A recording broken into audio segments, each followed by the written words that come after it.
¿Qué tal? Bienvenidos a una nueva edición de La Señal Fútbol. El agradecimiento a todos los que habitualmente nos siguen por internet y en especial al compañero Artemio López, que está subiendo este espacio a su blog, al rambletamble.blogspot.com, así que el agradecimiento a Artemio. Y la semana pasada junto a José Luis Poncico tuvimos un ida y vuelta importante en relación con la estética del juego, ¿no? En cuestiones con los hinchas, gustos, pareceres, y si los hinchas de fútbol desean un juego estético más allá del resultado. Primero saludarte, José Luis, y segundo decirte que por lo considerado, por lo visto en este último fin de semana, Boca va derechito al campeonato. Sí, bueno, el campeonato es un trámite, me hace acordar al de la Liga Española, que es un trámite entre Barcelona y Real Madrid, con 2 partidos por año. 100 goles hacen cada uno, los demás tenían a 12 puntos. Sí, pero hay mucha diferencia económica entre el Real Madrid y el Barcelona. ¿Cómo es la diferencia económica entre Boca, Atlético Rafaela, Olimpo, Belgrano de Córdoba? Pero diferente. Boca, por ejemplo, tiene el banco a Gracián. Sí. Yo te pregunto, ¿Gracián en cualquier equipo de la Argentina? Sería en Belgrano de Córdoba, en Atlético Rafaela, no solamente titular, fue una de las grandes figuras que tuvo Vélez cuando ganó el campeonato con Russo hace 6 años. En Boca no solamente no juega, es probable que no juegue nunca. Seguramente, no, pero el fútbol argentino tiene la particularidad que, por ejemplo, Unión de Santa Fe gana en condición de visitante, Belgrano de Córdoba, un recién ascendido por la promoción, está haciendo una campaña que jugadas 9 jornadas lo tiene ahí arriba en el campeonato. Atlético Rafaela es una de las sorpresas de este torneo, tiene que ver con que el fútbol argentino, más allá de las diferencias económicas, se contrae mucho en lo futbolístico, ¿no? Dentro del verde césped, como decía Ángel Labruna. No creo que fuera mala la idea de la AFA de hace ya 45 días, que abortó por toda esta confrontación que existe con el tema de lo que se llama la corporación mediática, que salió esta historia de integrar todo el fútbol, hacerlo, dejando de lado el chascarrillo de Cherky Vialo, que dijo que todo el problema era consecuencia del descenso de River, que en todo caso es una consecuencia, pero si se hace un campeonato de 38, juegan todos contra todos, o se hace un metropolitano y un nacional como se hizo en el año 67, o a partir del 67, vos fíjate, vos ves un partido Arsenal Argentino Junior, la cancha está semivacía, a la vez un partido Boca de Corrientes con Central, a las 11 de la mañana había 25.000 personas. Un domingo tienen que almorzar, tienen que verse con la familia, ver a los hijos, todo estaba la cancha llena. Entonces, evidentemente, el tema del interior sigue siendo por la necesidad de lo popular. Y en cuanto a lo que vos decís, el debate estético, el fútbol que le gusta a la gente, como diría el exégeta, el fútbol que le gusta a la gente. Yo te diría, ¿cómo medís vos la emoción o la pasión o el sentimiento? Cuando un marido, como el que descubrió a la mujer que por internet que lo engañaba con otro y le metió, no sé, 6 balazos, 6 puñaladas, que era un tipo un profesional, creo que era un ingeniero. ¿Cómo se mide el estado de emoción? Si vos le preguntás al hincha de Boca hoy, que está ganando el campeonato por 4 puntos y el partido con Argentino Juniors se ganaba, se iba a 6, a menos de la mitad del campeonato, con un equipo que promedio, sacando el partido contra Unión, que hizo 4 goles, de los cuales 3 lo hizo faltando 15 minutos, porque entraron los 3 pibes, esos son Chávez, que estaban afuera, Mouche, Chávez y Colazo estaban afuera, el partido estaba 1-0, y había una siesta ahí, porque la tenía Nerviti, Riquelme, estaban durmiendo casi todos. Entraron entonces el pibe, en 14 minutos le hizo 3 goles. Tal vez terminó 4-0. A Unión de Santa Fe, que en este momento del campeonato Boca no le haría ese partido, pero no importa. Bueno, de todas maneras, la única vez que Boca hizo 4 goles, no, los cuales 13, 14 minutos... El público de Boca, los socios de Boca, los hinchas de Boca, están muy contentos porque el equipo ha recuperado un protagonismo que no tenía hace 3 temporadas. Ahora, te invito a analizar... En 4 campeonatos Boca no pasó del puesto 12. Te invito a analizar algo. Acá tenemos 2 camisetas de Boca que tienen que ver con 2 momentos diferentes de la vida institucional del club en los últimos 15 años. Acá tenemos una camiseta de la época de Bianchi. David Carreño, ¿te acordás? Carreño, me acuerdo, de aquel delantero, un equipo utilitario, el de Boca, Chicago, del año 2001, 2002, ¿no? Y acá tenemos la camiseta de Juan Ángel Crupoviesa, tucumano, ¿no? El tucumano Crupoviesa en la época del Coco Basile. Y pienso, ¿no?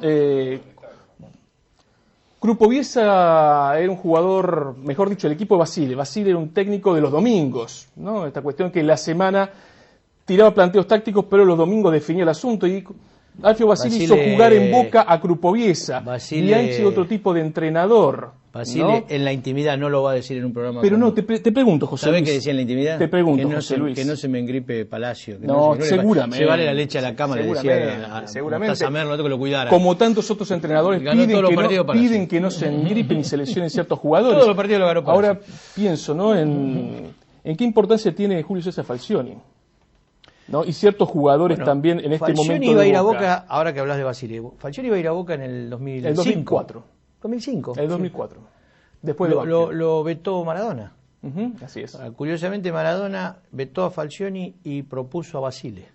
Bueno, 6 años después está peleado a muerte con Basile, al cual dice que Basile dice de Maradona a través de Pero a Boca le fue muy bien con Basile. a través de su hijo Alfito. A Boca le fue muy bien con Basile. Vamos por parte. A través de su hijo Alfito, Basile dice que se tuvo que ir de la selección porque Maradona le había hecho una cama, ¿no? En aquel momento Maradona, consultado por la comisión directiva de Boca, vetó a Basile. O sea que tardó 5 años más Boca en llevar a Falcioni. A lo mejor le hubiera ido bien en vez de llevar a Borghi. ¿Vos te acordás cómo jugaba Boca de Borghi? Con los mismos jugadores. Jugaba Biatri y Palermo juntos de doble faro. O sea, el faro del fin del mundo y el faro de Chapalmalán en Mar del Plata. 3 carretas en el medio que eran, a saber, Jesús Méndez, que Basile lo pidió desesperadamente como si fuera Beckenbauer. Venía de una gran temporada en Rosario Central. Pero no es lo mismo. Venía de una gran temporada en Central. No es lo mismo. Bataglia, que después fue operado 2 veces, y Medel. Bueno, eran el mayor Adams, Warbon y 3 carretas en el medio. Tuvo 12 partidos. Bueno, sin embargo, la hinchada de Boca jamás silbó a Borghi. ¿Por qué? Porque hay un efecto cultural de 30 años de los medios que vos ya conocés. Borghi está visto como un técnico, buen juego, pelota por abajo, todo eso. Y bueno, justamente no refuerza la idea. Falcioni, que está ganando este campeonato de Boca. Fútbol Bueno, desea una propuesta de fútbol agradable en relación con lo que puede llegar a proponer Falcioni. Jamás despotricaron lo de la 12 ni lo de la platea, nadie contra ese gran fracaso que fue lo de Borghi. Duró 4 meses. El equipo estaba 12º cuando se fue. Falcioni, que es casi lo contrario, porque además Falcioni con esa terrible cara de perro que tiene, tan poco carismático y tan poco que carece de ese magnetismo, Basile habla, qué sé yo, parece Lino Ventura, habla Falcioni. Habla Falcioni y los chicos lloran, ¿viste? Tienen que cuidar a los nietos porque se ponen a llorar. Para Falcioni, en 9 fechas hicieron de juego un gol, de tiro libre además, de 25 metros. Una desgracia del 6, son 2 goles en 9 fechas. Frente a San Lorenzo. Te tenés que ir al Metropolitano del 69 para encontrar un arranque de Boca donde le hayan hecho un gol, se lo hicieron a Roma, se lo hizo el Bahiense Recio de 35 metros, en 9 partidos un gol. Te doy otro ejemplo, el equipo de Borghi estaba, termino, lleno de agujeros, era un queso gruyere. Godoy Cruz avanzó 6 veces la Bombonera y le hizo 4 goles. Este último fin de semana la cancha San Lorenzo de Almagro es un equipo Racing que en 9 fechas no perdió ningún partido y tiene 2 goles en contra, nada más. Ahora el público de Racing le pide mucho más a Diego Pablo Simeone. Evidentemente el público de fútbol está exigiendo más a los entrenadores y le está exigiendo más a los jugadores. Es una realidad que tiene que ver con el espectáculo. Más allá, que me imagino, ¿no? Hay un problema ahí. Los hinchas de Boca estén muy contentos porque pero Boca nuevamente hay un problema ahí que no lo has analizado, me parece. Si vos lo incorporás porque es un jugador lujoso a Moreno, que es la figura de Racing, es una figura, ¿viste? Es un jugador que... La figura de Racing es Teófilo Gutiérrez. Pero para mucha gente, hasta que Teófilo se transformó en ese jugador tan importante que es Gio, y antes de la lesión. Ahora, Moreno es un jugador de gran calidad técnica. Me hace acordar el final de Daniel Wellington. Algo de Riquelme. O sea, va a una zona, en esa zona hace la diferencia. Hábil como Riquelme. Llega muy... Vos fíjate las veces que debe haber llegado Riquelme al área desde que empezó el campeonato, siendo el jugador más importante que tiene Boca. Y las veces que llegó Moreno al área rival desde que volvió. Hace esa cuenta. Y las veces que llegaba Wellington ya en el 72, 71, el 72 fue acá. Entonces yo digo, hay toda una cosa con Racing de la necesidad de Moreno. Ahora yo no sé si en el esquema, capaz que Falcioni no lo hubiera puesto. Porque si vos haces un equipo más rápido, más vertical, y teniendo a Auche, que en este momento no es titular, porque lo puede acompañar a ese con otro colombiano que es muy bueno, Teófilo, y a lo mejor es más ofensivo. La necesidad, en este caso, me parece que le está jugando mal a Simeone, porque Moreno tiene que jugar. Es como decir, bueno, Riquelme tiene que jugar, y sí, tiene que jugar. Ahora, hay un juego muy lateral, a veces muy parsimonioso, a veces para atrás. Y bueno, Boca va a ganar todos los partidos. Pero yo estoy hablando de Racing, y lo cierto es que Racing, córner, un rebote, Schiavi, otra pelota, Racing se pone ventaja en el campeonato, indefectiblemente el entrenador, ¿no? Este hombre tan bien conceptuado para tal vez otro sector de la prensa argentina, definitivamente hace recular al equipo dentro del campo de juego, ¿no? Lo saca Moreno llega a ese primer cambio de Racing, más allá que físicamente el colombiano no esté en las mejores condiciones, hace cambio defensivo, saca a los delanteros, y Racing, que está haciendo una gran campaña, como hacía tiempo que no lograba, no convoca en el público, mejor dicho, no genera en el público un estado de emoción, no genera expectativas de cara al final del campeonato, y estamos hablando de Racing. Ahora, el tema de no convocar o convocar. A ver, si Racing, bueno, Boca y Racing está cantado que van a sacar al resto varios puntos, ¿no? Varios puntos. Hoy, así como está Boca candidato. Igualmente Boca está 2 pasos por encima de Racing. Si fuera el Turf, sería el favorito y el enemigo, ¿no? Sí, el placer lo podemos poner a Lanús. Sí, Lanús va a arrimar. Bueno, ahora, esa es una realidad. La otra realidad es que ni Boca ni Racing, ni Boca es el de Di Stéfano, está más cerca de ser el de Pedernera. Qué contradicción, Pedernera del 64, hizo en 30 fechas 34 goles y le hicieron 15 goles. O sea, ¿Cómo te gusta recordar equipos? ¿Cómo te gusta recordar, José Luis? Tengo 30 años en contra del otro lado. En la historia misma de una institución no son recordados. Escucha. No, pero tiene que ver, la historia, los griegos decían, si uno no hace una buena remisión a la historia, no va a hacer un buen diagnóstico del presente. Y si no hace un buen diagnóstico del presente, no puede construir un mejor futuro. Perfecto. Los griegos hace 4.000 años. Perfecto, ya no le digo yo. Perfecto. Bueno, si vos decís, Pedernera, el maestro del fútbol, el hombre que le enseñó a jugar a muchos, que yo, te resulta que el Boca del 64, 9 fechas sin que le hicieran goles, todos los partidos 1-0. 0,50 en el arco propio. ¿No? O sea, le hicieron 15 goles en 30. Y 1,17 de arco a favor. Ahora, el dato ¿cómo es? De la eficacia. Independiente ese año ganó la Copa Libertadores de América. O sea, le ganó al Santos en semifinales. Independiente, Mario Rodríguez, Bernao, Mura, Luis Suárez, Aboy, ¿no? Bueno. River, en la Copa de las Naciones, 64, tenía 5 jugadores en la selección. Carrizo, Ramos Delgado, Baraca, Hermindo Nega, Luis Artime. ¿Sabes cuántos puntos le sacó el Boca? Ese Boca de poner el colectivo. ¿Cuántos puntos le sacó? Le sacó 7 a Independiente, campeón de América, y 8 a River, que tenía media selección nacional. Estadísticamente estamos hablando, aquel primer lustro de la década del 60. A preguntarlo de Boca si estamos hablando del lustro en el cual el fútbol argentino se encontró, en el cual las defensas superaron a los ataques. Para la historia quedó el equipo que rompió con esos 5 años de malaria en relación con lo estético del fútbol, que fue el Racing de José. Te propongo para discutir en el segundo bloque acá de la Señal Fútbol, Palermo-Riquelme. ¿No? ¿Cuánto ganó Boca con la salida de su máximo goleador histórico? Parece una paradoja, ¿no? Y un recuerdo que querés hacer. Me acuerdo de un partido de abril del 2010, antes del Mundial de Sudáfrica, cancha de Huracán, Chacarita jugando local. ¿Te acordás cómo fue el partido ese? Jugaban Palermo y Riquelme para Boca. Y toda la semana, la semana la corporación... Ganó Chacarita 4-0, sí. 4-1. 4-1, para el próximo bloque, dale. Toda la corporación, Palermo y Riquelme, 4.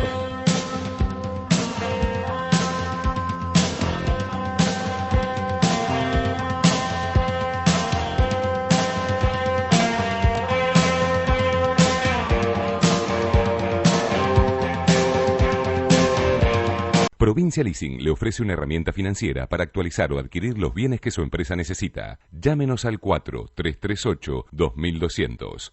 Provincia Leasing, una empresa del Grupo Banco Provincia.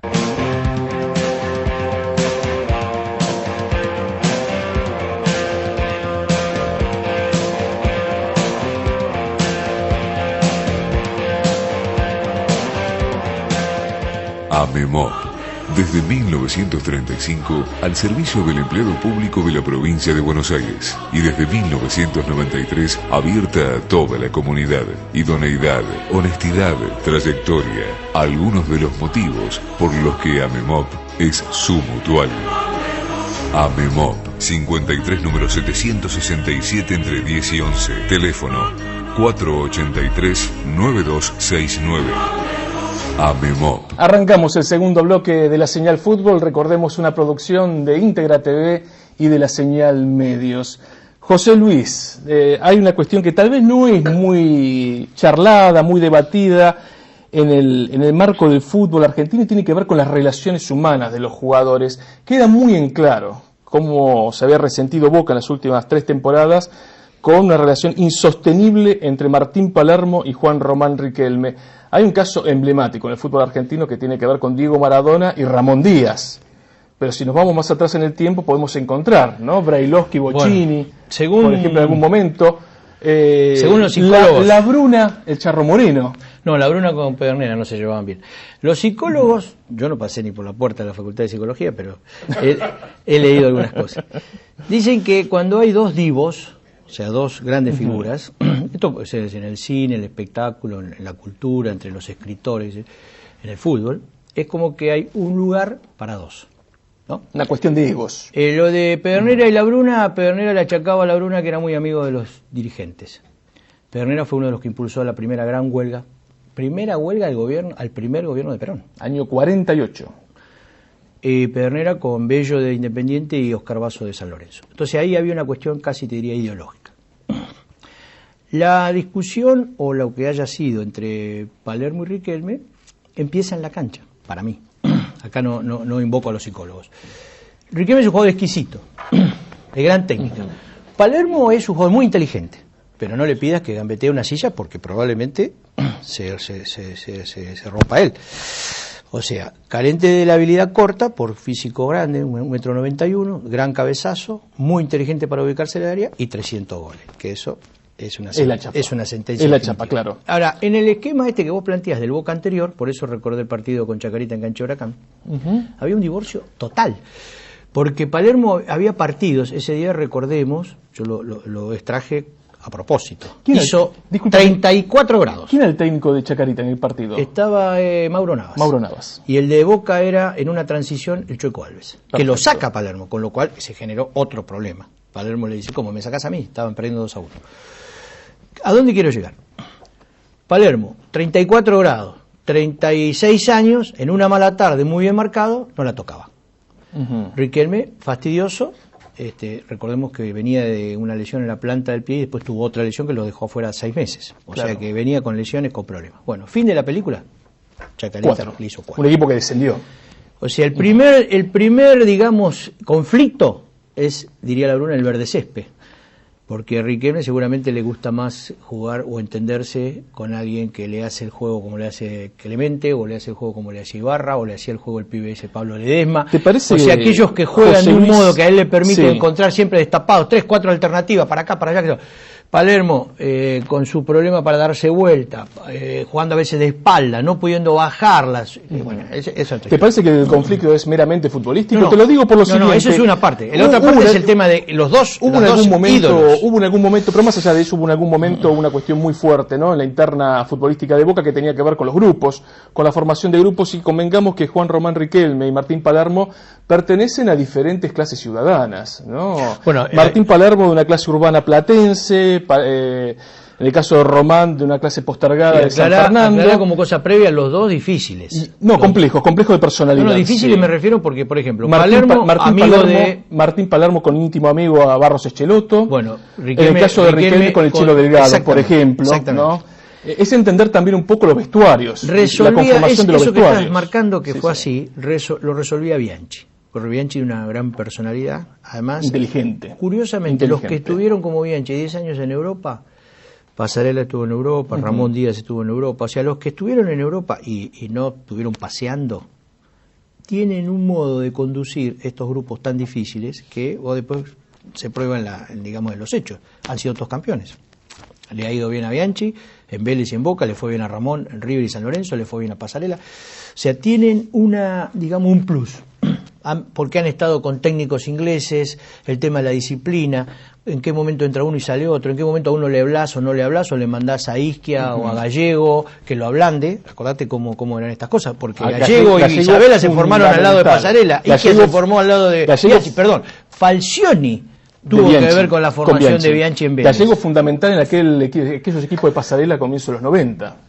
Entonces, volviendo al punto de partida, Palermo-Riquelme. Bueno, está claro que Palermo ahora está corriendo carrera de top race y Boca lleva 4 puntos, pero hubo partido que Boca jugaba con 10. No, estuvo mucho tiempo Boca jugando con con la necesidad de futbolísticamente jugar de un modo tal en el cual todo terminara en Martín Palermo, lo que evidentemente va en contra de cualquier beneficio futbolístico, de eso no cabe ninguna duda. Se lo ve contento también a Riquelme, se lo ve feliz dentro del campo Riquelme está de haciendo juego. una publicidad que está feliz. Que le va bien, la presidenta habla de Riquelme feliz. El tema es si hay un periodista que también habla de Riquelme no, feliz. eso ni hablar. Si el salto de calidad de este Riquelme, que con poco hace mucho, con la técnica, con la inteligencia, con la pausa, convengamos que Riquelme a los 32 años, Riquelme es del 78, 33 para Román. Con dos periodos que que jugó muy poco. Para mí el mejor momento de Riquelme era con Russo 2007. 2007 tuvo un nivel con Russo excepcional. Y con Basile en la selección que pierde la final en Venezuela. Un gran equipo había armado el Coco. Ese es el mejor. Recordemos, con Verón, Messi, Cambiaso. Y este Riquelme es un Riquelme que podemos decir el 60% del gran Riquelme. Sí, ahora, con ese 60%. Físicamente está en 30% de aquel que ganó la Copa Libertadores en 2007. Claro. Boca con el 60% de lo que le puede quedar a Riquelme. Estudiante con Verón con el 40 de lo que le puede dar, o el 30 de lo que siguen siendo, por ser tan buenos jugadores, la pegada, la técnica, la pausa, el manejo. Riquelme, escúchame, cuando ve que la va a perder, hace un movimiento y fabrica el foul. Después habla le forma la barrera, en el mismo momento dirige todo el tránsito. Es increíble los manejos de me acuerdo de una jugada, me quedó grabada, River con Simeone, que no es precisamente alguien que sea santo de tu devoción, cancha de Boca, el día que ganó Boca con gol de Bataglia. ¿Vos te acordás lo que hizo Riquelme? Riquelme va a patear el córner a la derecha, que además se la puso en la cabeza a Bataglia. En un momento dado hace una seña y atrae a uno de Boca como que va a hacer un córner corto. Gerlo, que supuestamente era el que tenía que... Recuerdo ¿Te acordás de la jugada? Sí. Gerlo queda que no sabía si ir a buscar al que iba a ser destinatario del pase o quedarse con Bataglia. Bueno, finalmente Riquelme no le hace el pase, Bataglia hace el gol de cabeza. O sea, el córner de Riquelme Ayala en el Mundial de Alemania 2006, que Ayala entra casi de palomita. Es decir, hay una cosa de Riquelme que se manifiesta o en un córner, o en un tiro libre, o en un pase gol, que en algún momento lo hace. Ahora, no le pidas a ese Riquelme que tenga la continuidad, el despliegue. No, y hay una particularidad en el fútbol argentino de los últimos 15 años en relación con jugadores veteranos, más de 33, 34 años, que no solamente tuvieron un digno final de su carrera, sino que fueron figuras en sus equipos. Pienso en el Negro Palma jugando de 5 en Rosario Central con 40 años. Pienso en Juan Sebastián Verón, que junto a Braña... No te vayas tan lejos. Schiavi tiene 38. Schiavi, yo te diría que... 38 y lo hace jugar a Roncaglia, en la otra lo época, hace jugar a Clemente Rodríguez. En la otra época, lo de Schiavi era Ruggeri, digamos, que eran jugadores rústicos, ¿no? Ruggeri fue campeón con Boca, campeón con River, campeón con San Lorenzo, con la selección nacional, el Interclubes con River, en Vélez, fue a Real Madrid, jugó un año campeón, fue a la América de México. Schiavi, lo llevaron 2 partidos, Estudiantes, 3 partidos, campeón de la Copa Libertadores. Lo llevó Maradona de última por la necesidad que había que ir a jugar al Montevideo con toda la cuestión mítica. Y no lo llevó a la Copa del del Mundo. Centenario, Schiavi. Y no lo llevó a la Copa y del Argentina Mundo. se clasifica en Montevideo. Mirá qué cosa, no lo llevó a la Copa del Mundo. Y los problemas defensivos que tuvo aquella selección del Mundial de Alemania. O sea, el rival avanzaba 4 veces y le hacía 2 goles. Godoy Cruz, no me olvido más, avanzó 6 veces en la Bombonera 4 goles. Y hizo 4 goles. 4 Era un goles. queso gruyere, le entraban, estaba lleno de agujeros. Llegó este flaco, de Chivilcoy, 38 años. Arregló los problemas del lateral, o sea, acordate lo que pasaba con Celay, que ahora lo tiene Roncaglia. No hay empresa de transporte, digamos. Claro, no hay turismo, no hay turismo. No Se pasa más por allá. Todas las agencias de turismo. No, hay una inteligencia. Cuando Boca defiende, son 7 hay que una te inteligencia en matan. Falcioni en cómo marca el equipo. El flaco de Lincoln, no de Chivilcoy. El flaco de Lincoln. De Chivilcoy a Milossi, otro flaco. El flaco de Lincoln. Flaco Milossi, así de Chivilcoy. Bueno, ya está, lo de Boca ya está, no le entra a nadie. Es muy difícil que pierda este campeonato, muy difícil. El único antecedente en contra es que San Lorenzo llevaba 8 puntos en el... Era otro momento, era otro momento aquel equipo de Miguel Ángel Russo. Y perdió. En el año 2008. Pero todo indica que Boca lo va a ganar caminando. Había otros rivales, Tigre estaba enfilado en aquel campeonato, Boca lo termina ganando, con Isquia como entrenador. Y una cosa más, lo de Riquelme no creo que le dé, salvo para un rato, el tema de la selección. La gente está enloquecida con Riquelme. No, porque Boca Juniors no lo va a hacer. La selección no lo va a hacer es Boca. otra obligación. hubiera sido necesario en el Mundial un rato, porque ese Riquelme con esas características, un rato te maneja el partido. Vamos a cerrar esta edición de la Señal Fútbol con un homenaje que me pidió un maestro, un tal José Luis Poncico. ¿Por qué? Porque en estos días se están cumpliendo 70 años de la creación, una creación muy particular porque se crea en la semana, porque se laburaba en aquel tiempo la semana, aunque algunos lo desdigan, de tal vez el primer engranaje futbolístico de alto vuelo que tuvo la Argentina, que fue la máquina de River. Sí, que nació casi de casualidad, como han pasado los grandes fenómenos de la historia de la humanidad y del fútbol, porque el 17 de octubre del 45 no es que fue orquestado ni pensado. 3 días antes Perón estaba en el hospital militar, así que hay hongos de la historia que brotan. La máquina es... Cuenta la leyenda que en la semana no, porque esto yo lo Carlos tengo Peuchelli, de un gran testimonio. El entrenador de aquel equipo le dijo... No, pero el entrenador no era Peuchelli, el entrenador era Cesarini. Cesarini, el relato es de nada menos que Dante Panzeri, que lo es en Mar del Plata, en una charla especial que fue ahora en el año 70. Yo era quizá el más joven de todos los que estaban ahí con Panzeri en esa charla. Digo, Dante, ¿cómo fue lo de la máquina? Porque es muy amigo de Peuchelli, Panzeri. Es más, hay el libro La máquina juntos. Todo el tiempo, que lo escriben juntos. Bueno, escriben juntos, claro. Peuchelli lo convence a Pedernera, que era el win izquierdo de River, y ya con 7 años, River venía con Pedernera, ya había sido campeón en el 36, en el 37, y esto ocurrió en el año 41, llevaban 4 o 5 años. El ala izquierda, Moreno Pedernera.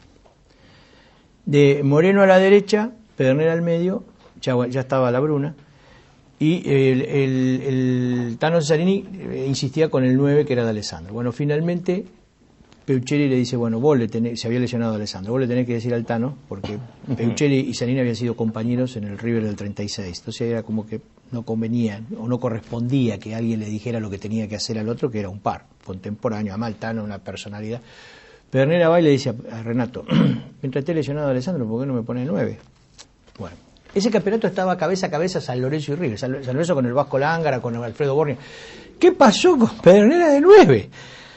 26 de septiembre del 41, en Avellaneda, 4-0 Independiente. Mete con Erico, con todos, con De la Mata, con Sastre. Equipo que venía a ser campeón en el 38 y en el 39. Van a la cancha de River contra Lanús de Arrieta, de otro gran equipo, 4-0. Juegan con Boca, que ahí nace lo de la máquina, porque los periodistas, sin ponerse de acuerdo, titulan, dice, el equipo fue una máquina. 5-1 a Boca en el Monumental. O sea, estamos hablando de 70 años de un juego de precisión donde Pedernera, digamos, se tiraba atrás, armaba, era un poco adelantado del 5 y era el distribuidor, pero llegaba al gol.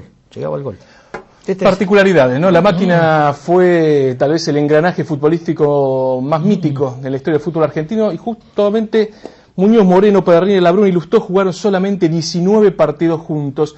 Y recién nombraba a Renato Cesarini, para ir cerrando una cuestión que tiene que ver con nuestras cosas. Renato Cesarini, el año 66, fue el entrenador de River que perdió la final de la Copa Libertadores frente a Peñarol, una final única. Y cómo a veces el destino se ensaña con ciertos personajes, justamente Cesarini que armó la máquina. Uno piensa en Juan José Pizzuti, campeón del mundo con Racing en el 67 y luego desciende con la Academia del 83, o con el Toto Lorenzo, ¿no?, que armó aquel mítico equipo de los Matadores y que termina descendiendo con San Lorenzo en 1981. José Luis, ¿será hasta la semana que viene? Te faltó agregar de los grandes que fueron gloriosos y también fueron al descenso, el Negro López. El Negro López fue el gran jugador, tu amigo Juan el gran José jugador López. Y se fue al descenso con River. Será hasta la semana que viene. Muchísimas gracias.